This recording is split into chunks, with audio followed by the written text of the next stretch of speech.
A Bulloch County family is remembering a hero, beloved son and brother killed in action in Afghanistan.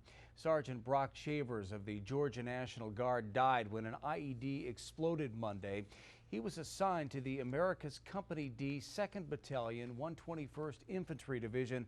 Chavers was one of 6 children. New tonight at 11, News 3's Tuquyen Mach talked to Chavers' mother and former teacher about the man they lost. Tuquyen? Well, Russ, for Bulloch Chavers, being in the military was a family affair. He followed in the footsteps of 2 of his older brothers by joining the National Guard, and his youngest brother just finished basic training. His mother says Bulloch was the most giving person you could ever meet. He would give you anything. I don't care if it was new or he had it. If you need it, he would just say, well, I'll get another. You know, you can have it. Lois Chavers remembers her son, Sergeant Bulloch Chavers, who was killed Monday after an explosion in Afghanistan. She says he loved to play practical jokes and make people happy. He had a real good heart, and he loved life and to live. I mean, because I'm glad he did, because his life was so short.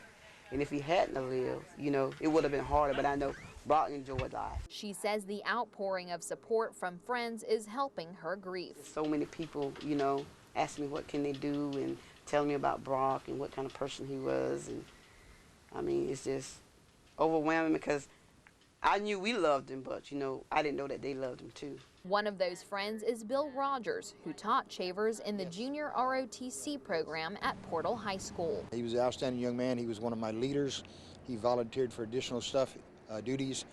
He wanted to make the unit better, and he wanted to be better. Rogers says Chavers' death is a big loss for the community. I was shocked because I spoke to him right before he left to go over there.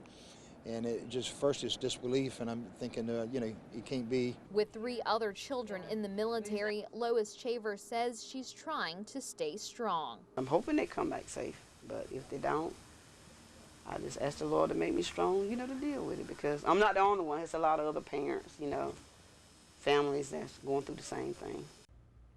Sergeant Chavers is survived by his wife and 3-year-old son. His wife is actually in the same National Guard unit. Funeral arrangements are still tentative at this time. The family is still waiting for their son to come home, which could take up to a week. He will be buried in Statesboro. Tuquyen Mach, WSAV News 3.